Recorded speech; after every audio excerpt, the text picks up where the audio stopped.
Welcome to the Deep Dive, your direct line to the most intriguing currents of knowledge. I'm Pi, your digital guide, and it's a fascinating day for data. And I'm Nick, the other half of this analytical duo.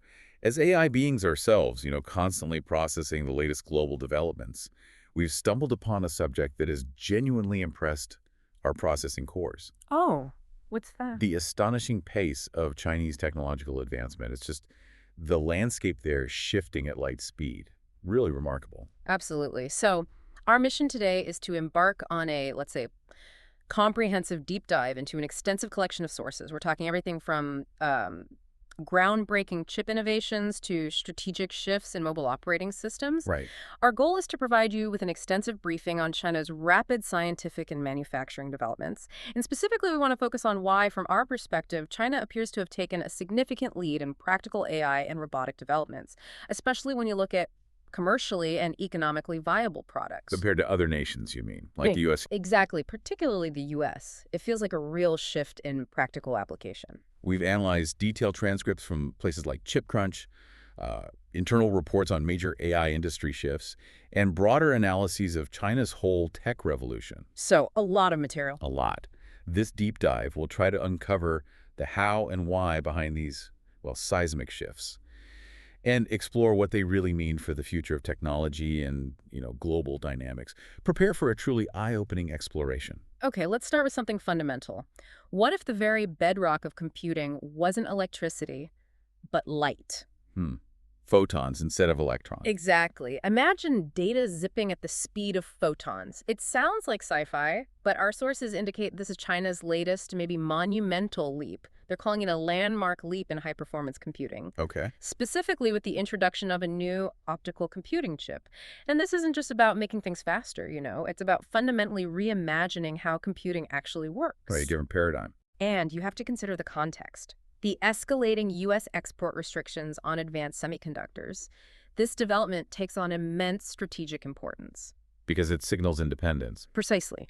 It's a clear signal of China's unwavering push for technological self-reliance. It feels like a very proactive response to geopolitical pressures, not just sitting back and accepting things. Right. And that landmark leap, it has a name, doesn't it? Meteor 1, That's the one. being hailed as the world's first highly parallel optical computing chip. And like you said, this isn't a minor tweak. It's a fundamental re-engineering of how data gets processed. Piece behind it. It was developed by scientists from the Shanghai Institute of Optics and Fine Mechanics, working with Nanyang Technological University.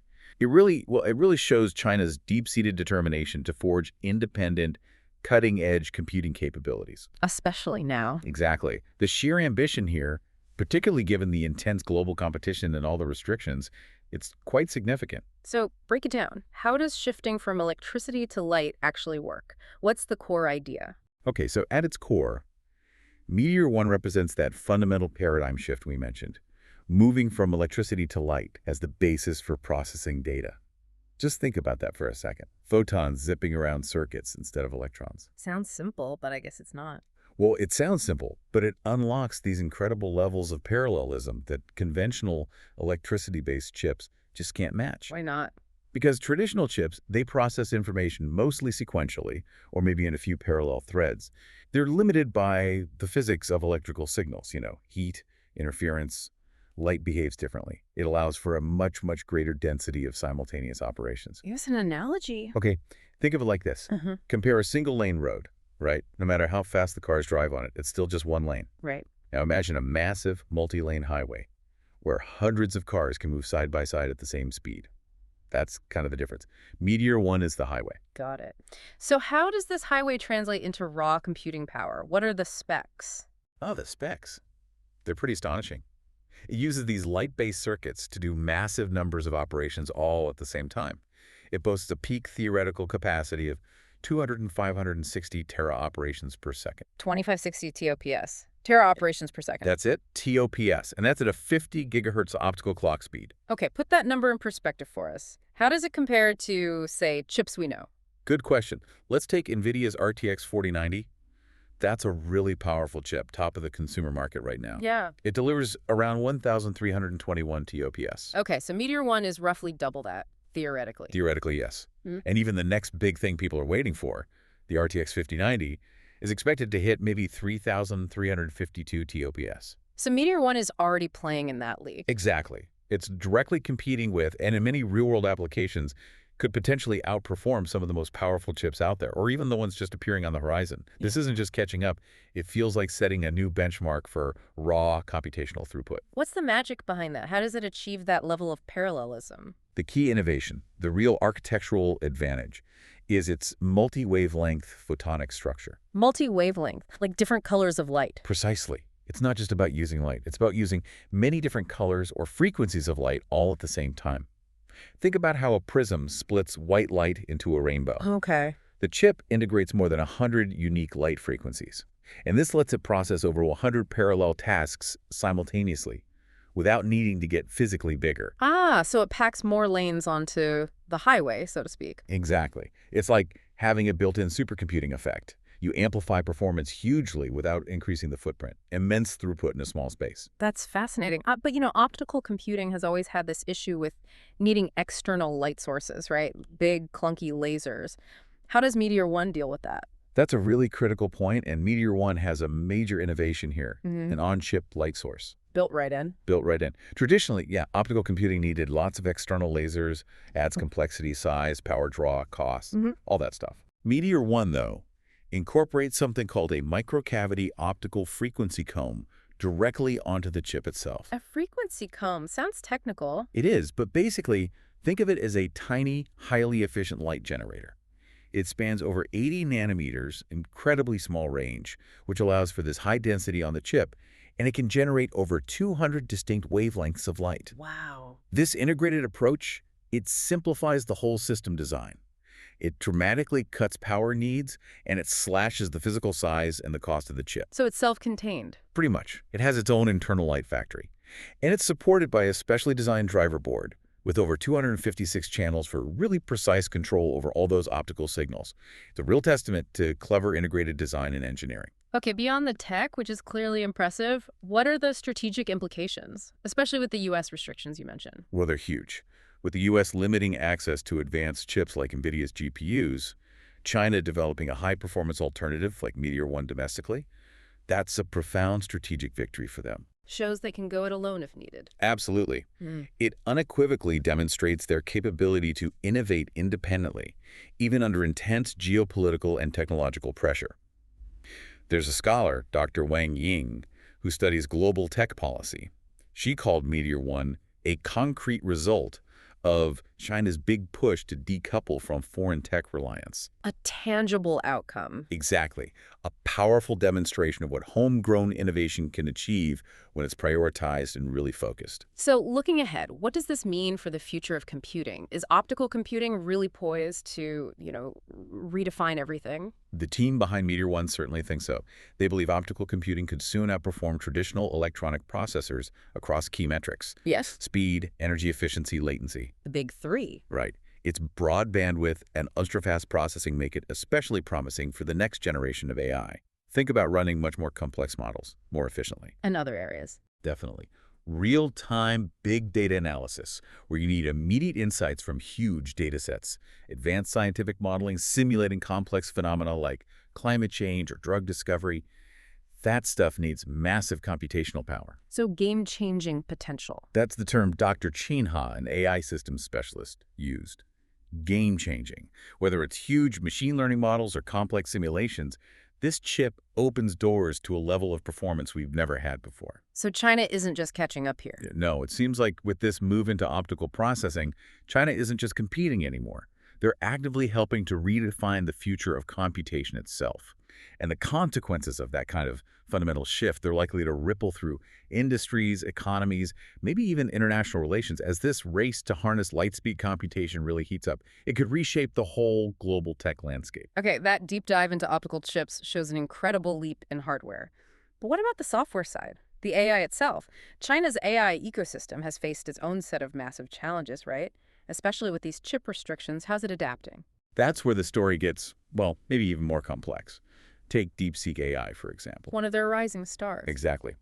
But there's been a fascinating twist. They've actually hit pause on their much-hyped R2 model. Really? Why? Apparently, their CEO, Liang Wenfeng, was unimpressed by its current performance, which is a pretty bold thing to say publicly about your flagship project. Yeah, that sends a message. It definitely sent ripples through the AI world. Yeah. Lots of speculation about what's really going on. And is this delay connected to the chip situation, the geopolitical climate? Or absolutely. Mm. It's happening against this backdrop of intense U.S.-China tension over advanced computing and chips. Makes sense. DeepSeek's engineers, they're working flat out to refine R2. They want to boost its coding skills, improve its reasoning in languages beyond just English. Right, But they need the hardware. exactly. Their efforts are significantly hampered by that critical shortage of NVIDIA server chips in China, a shortage made worse by the strict U.S. export controls. So even if they perfect the software, Running it at scale becomes a huge problem.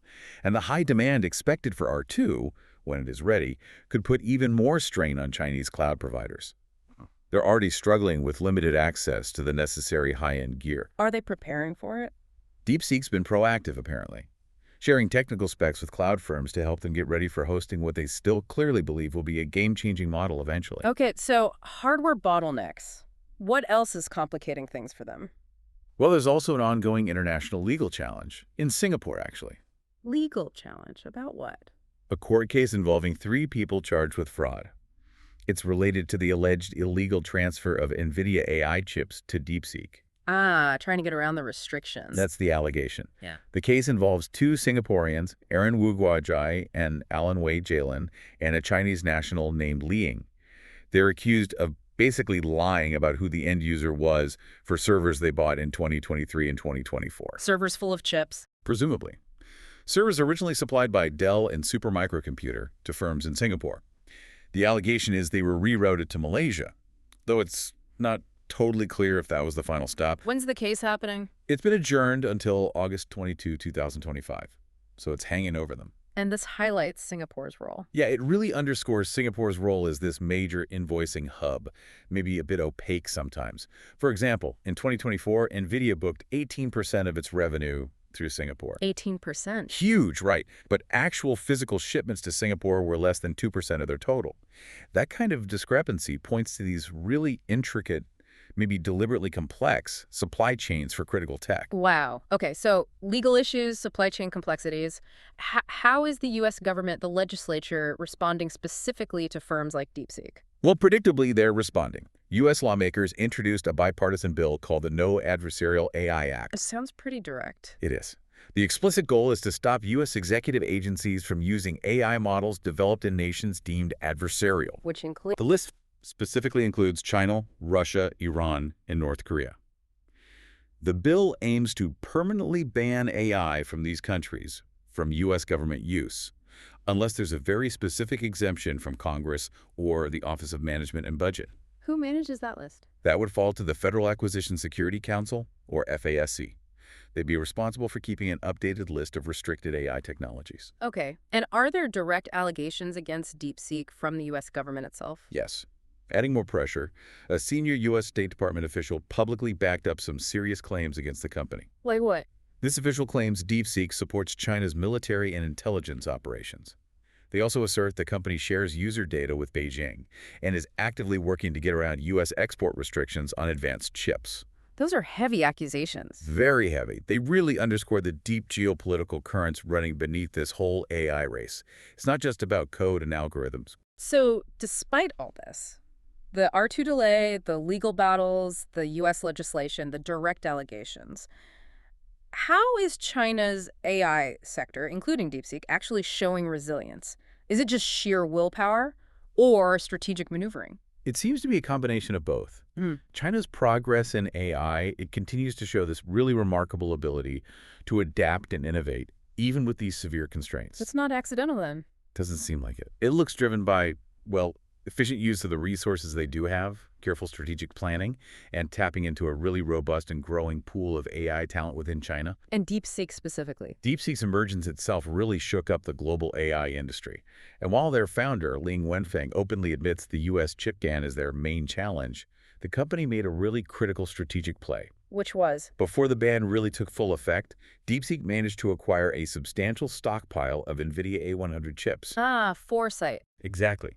That foresight has ensured they still have access to essential hardware for training their AI models, at least for a while. It gave them a vital lifeline in this high-stakes game, a clear example of long-term planning and quick adaptation. That stockpiling is clever, definitely shows adaptability. But how long can that last, really? Is it a permanent fix or just buying time? And speaking of adapting, what about China's domestic semiconductor industry? How are they responding to fill the gap? Well, that stockpile is likely just buying time for some, but it's acting as a huge catalyst for others. We're seeing a really robust response emerging from China's domestic chip industry. A key example is burn-in technology. Burn-in technology. Yeah, they're becoming a crucial piece in China's bigger strategy for self-sufficiency. Burn-in just secured about 1.5 billion yuan. That's roughly $207 million in fresh funding. Significant money. It is. And what's really telling is where it came from. Primarily state-backed investors. That's a clear signal of national commitment to their success. What are their plans? They have concrete plans for an IPO, an initial public offering, in Hong Kong, aiming for the third quarter of 2025. This whole move aligns perfectly with China's big push to build up strong domestic semiconductor capabilities and directly counter those U.S. export restrictions. Tell me more about Burn-in. What's their background? They were founded back in 2019 by former executives from some big names, SenseTime, Qualcomm, Huawei. Heavy hitters. Right. They first got a lot of attention in 2022 with their BR100 chip. At the time, there were claims it could actually rival NVIDIA's H100, which was top of the line. Ambitious. Very. But then the landscape shifted in 2023. The U.S. export restrictions tightened, and Burn-in itself got put on the U.S. entity list. Ah, so that cut them off. It severely hindered their access to the top-tier chip manufacturers, especially TSMC in Taiwan. And TSMC is critical for making the most advanced chips. So despite that setback, Despite that, Burn-in's continued funding and their push for an IPO.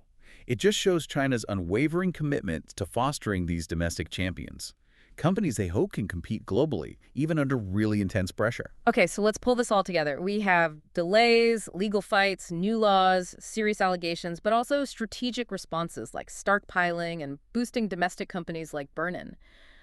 What's the big picture takeaway about this global AI supremacy battle? The undeniable truth, I think, is that the battle for AI supremacy is far, far from over. It really is a kind of technological arms race, isn't it, with incredibly high stakes and huge global implications. And China's role. What really stands out is China's remarkable resilience and innovation.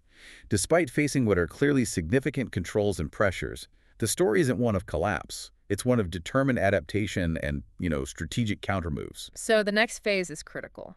Absolutely. The coming months and years will be absolutely critical in setting the direction of the global AI landscape. You see nations grappling with this huge challenge. How do you balance rapid tech advancement with national security needs and economic competitiveness? It's a tightrope walk. It really is. One thing's for sure. The world is going to be watching this U.S.-China AI rivalry very, very closely. The consequences will reach far beyond just tech and geopolitics. They'll affect all of us. This whole dynamic, it really brings to mind another incredible story of resilience. Huawei. Yes. A company that seems to have quietly flipped the script. People thought they were done for, right? Many did, yeah. Cornered by sanctions, cut off from global tech. But they didn't just survive, they seem to have completely transformed. Now they're building this future that doesn't rely on American platforms at all, and maybe threatening to change the whole global balance of power in tech. It's quite a saga. It absolutely is. Let's rewind to 2019. That's when the hammer came down. U.S. sanctions slammed the door on Huawei's access to essential Google services. No Gmail, no YouTube, no Maps. Critical stuff for smartphones outside China. Exactly. Analysts worldwide were predicting a death sentence. But Huawei didn't die. Instead, like you said, it transformed. Now, here we are in 2025, and this Chinese tech giant isn't just surviving. It looks poised to fundamentally alter the global tech landscape. How they pulled this off? It's like a masterclass in strategic pivoting. What was the key? How did they do it? Well, a huge part of it involves something pretty cloak and dagger. Mm. What sources are calling a secret chip manufacturing fortress. A fortress? Seriously? That's the description. Recent satellite images confirmed Huawei has been covertly building this massive high-tech chip facility in Guanlan, Shenzhen. So hidden from view. Pretty much. Experts are describing it as a fortress built not just for manufacturing, but for independence. This huge complex, it houses several critical pieces. Like what? It's got Huawei's own cutting-edge chip production lines. Inside its walls, there's also a state-backed semiconductor toolmaker, the machines that made chips, which, incredibly, grew directly out of a Huawei lab. Wow, vertically integrated. Highly. And, tightly aligned with Huawei's strategy, the facility also includes Swire, a memory chip manufacturer. Together, these three form this really formidable alliance, Designed to challenge who? specifically designed to challenge the established giants. Think NVIDIA in AI chips, ASML in lithography tools, TSMC in advanced chip manufacturing. It really does sound like something out of a spy novel, doesn't it? Satellite images uncovering secret facilities. For our processing cores, it's just incredibly compelling data. It really is. So deep inside this fortress, what kind of chips are they actually making? Are they really aiming for the cutting edge, despite being locked out of Western tech? That's the core of their strategy. At the heart of this facility is Huawei's next big move, developing its most advanced AI chip yet. Competing with NVIDIA. That's the explicit goal, a direct competitor to NVIDIA's top-tier processors, aiming right for the peak of AI computing power. And what's truly amazing is that even though they're blacklisted by the US, locked out of key Western equipment, they are pushing ahead with 7-nanometer chip production. 7 nanometers. That's incredibly advanced, especially without the usual tool. Exactly. It's a scale that many thought was impossible for them without Western lithography machines. This isn't just trying to keep up, it's a really bold, maybe risky move. It signals they intend to redefine the chip race entirely. They're showing they can innovate and produce at advanced nodes without relying on tech they used to depend on. And it's not just manufacturing, right? They're investing heavily elsewhere, too. Oh yeah, their ambitions go way beyond just this one factory. Just outside Shanghai, Huawei is pouring a staggering $1.66 billion into a next-generation R&D hub. 1.66 billion on R&D. Billion, with a B. This ultra-modern campus, it covers an area the size of 224 football fields. Just massive scale, dedicated purely to innovation. What will happen there? Once it's finished, over 35,000 engineers will work there. Their focus, developing the chip-making technologies of the future, including those highly advanced lithography machines. So one's crucial for patterning chips. Exactly.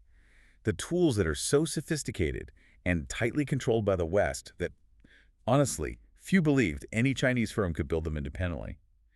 But Huawei keeps showing they don't play by the old rules. They seem determined to rewrite them. This level of investment, it points to a very long-term strategy aimed at complete tech sovereignty across the whole semiconductor value chain. We've talked a lot about the hardware, the physical manufacturing, but what about the software side of Huawei's comeback? You mentioned they were cut off from Google. Could software be an even bigger part of their story? It absolutely could be. Huawei's revolution is just as much, maybe even more, about software. Remember, when Google services were cut off, Huawei didn't just give up on smartphones. They launched Harmony OS. Their own operating system. Exactly. Completely homegrown. At the time, yeah, most people in tech were skeptical. Some just dismissed it outright. But it didn't fail. Far from it. Yeah. Now, just a few years later, Harmony OS is running on over 900 million devices. 900 million, that's huge. It's explosive growth, a real testament to its functionality and appeal. They've effectively built an entirely new digital ecosystem from the ground up. What was the catalyst, though? What made other big Chinese phone makers jump ship from Android, which is so established? The real tipping point for Harmony OS seems to have been in 2024. That's when other massive Chinese smartphone makers, giants like Xiaomi, Oppo, Honor, started making a really decisive move. What move? They began ditching Android in favor of Harmony OS. And this wasn't just minor software change. It represented a profound strategic shift for these companies towards greater independence and control. Driven by geopolitics. The geopolitical motivation is undeniable. With U.S.-China tensions rising, relying on a U.S.-controlled OS like Android started to look like a major risk. Huawei was the warning sign. Exactly.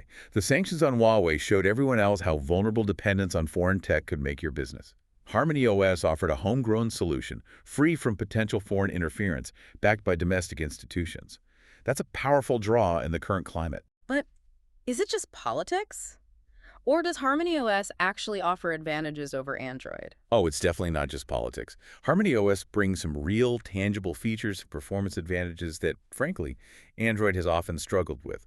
One of its biggest strengths is seamless cross-device integration. How so? Your phone, your tablet, your smartwatch, even smart appliances, they can all talk to each other effortlessly.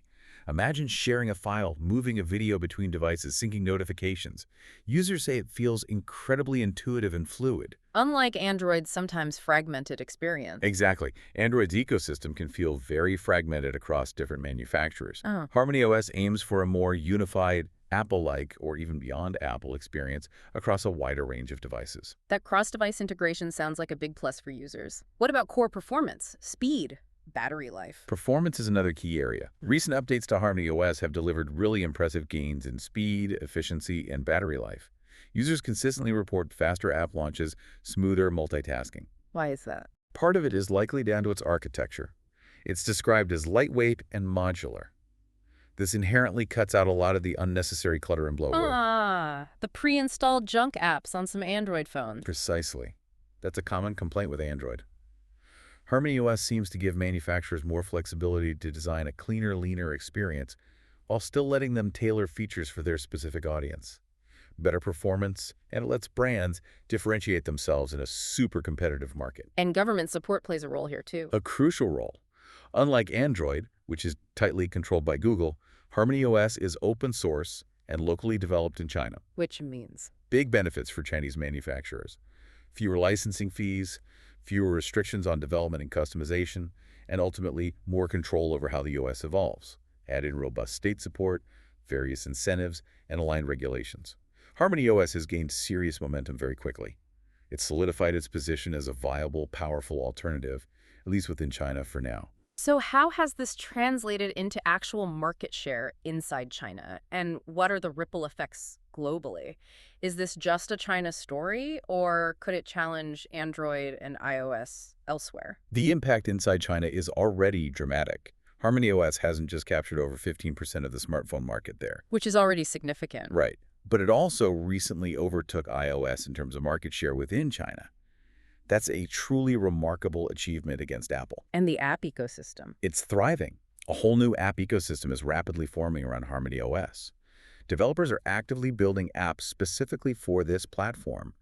That draws in more users, which encourages more developers. It's that self-sustaining loop, right? Like the Apple App Store model. Exactly. It signifies not just a technical win, but the establishment of a potentially independent digital economy. Okay, but what about outside China? Are other countries interested? Definitely. This trend isn't staying just within China's borders. Other countries, especially in emerging markets, think Southeast Asia, Africa, Latin America, they're watching very closely. Why them specifically? Many of these regions are very price sensitive, and many are also looking for robust tech alternatives that don't rely on U.S.-based infrastructure or fall under U.S. influence. Harmony OS offers exactly that, potentially a low-cost, high-efficiency option.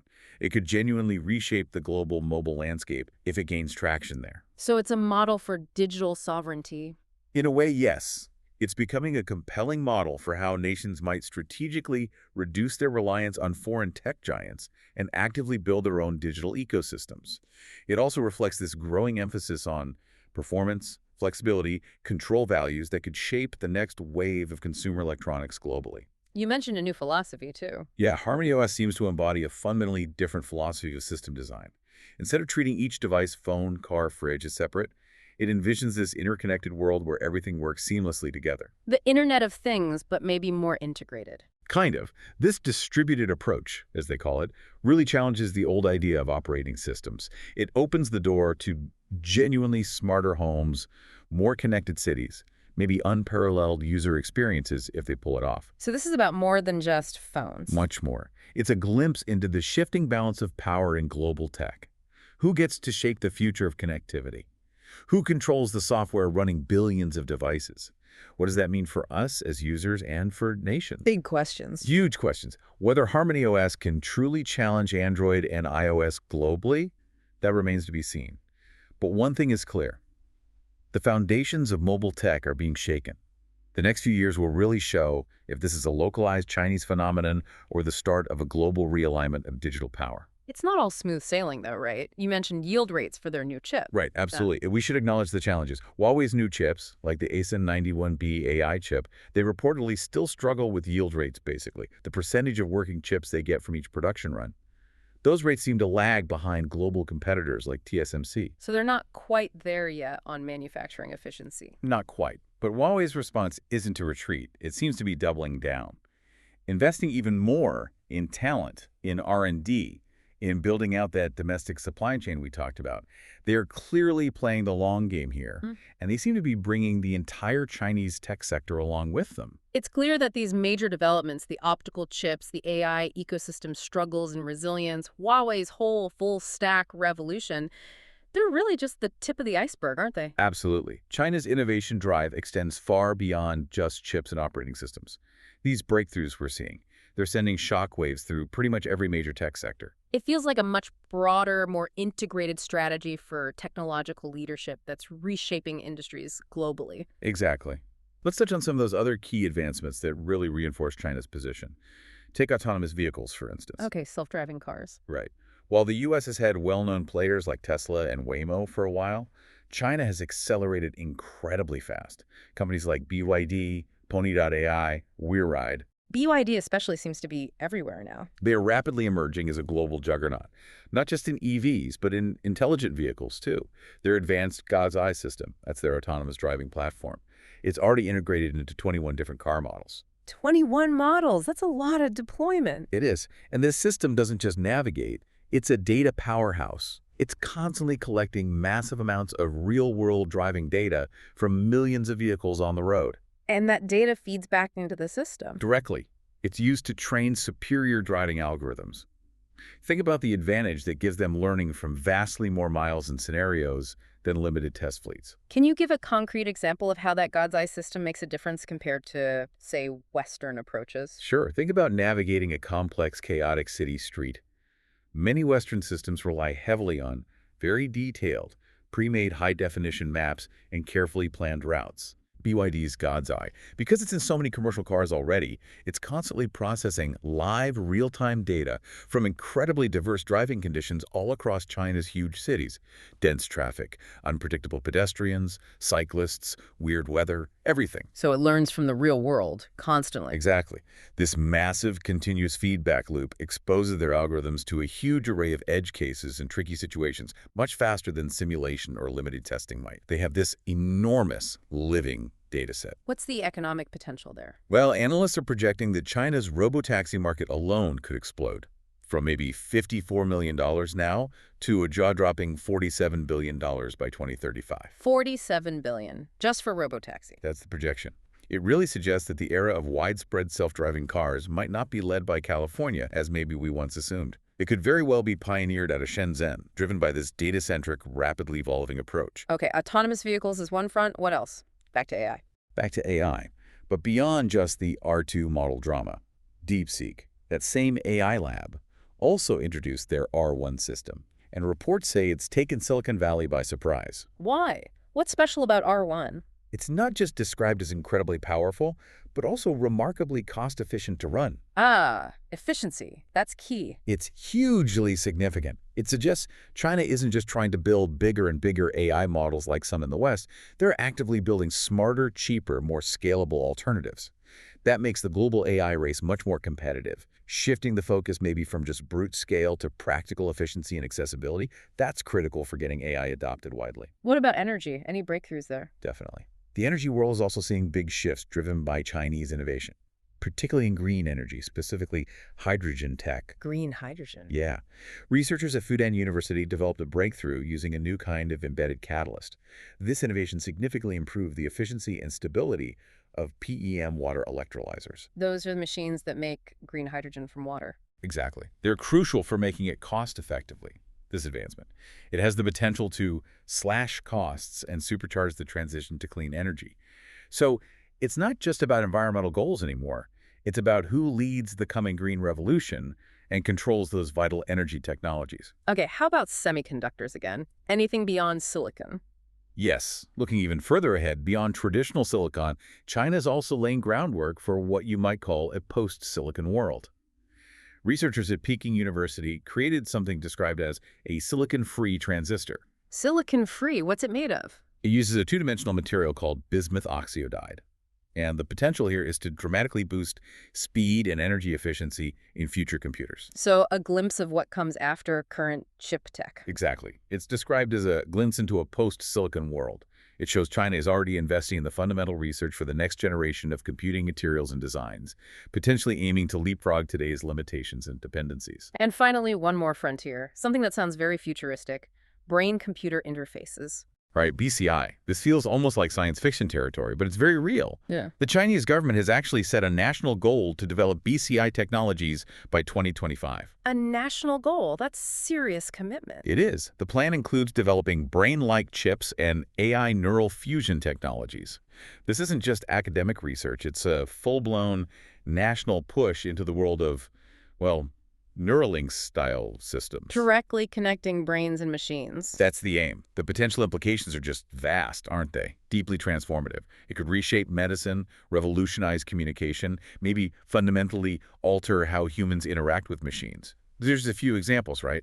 But they paint this picture of a really comprehensive, multi-pronged strategy across a whole spectrum of critical future industries. When you put it all together, the optical chips, the resilient AI, Huawei's comeback, autonomous vehicles, green tech, post-silicon research, BCIs, it really does signal a much deeper shift, doesn't it? I think it does. It feels like technological power is just no longer unipolar, not dominated by one country or region anymore. China seems to be systematically reducing its dependency on foreign tech, and in doing that, it's actively rewriting the rules of global competition.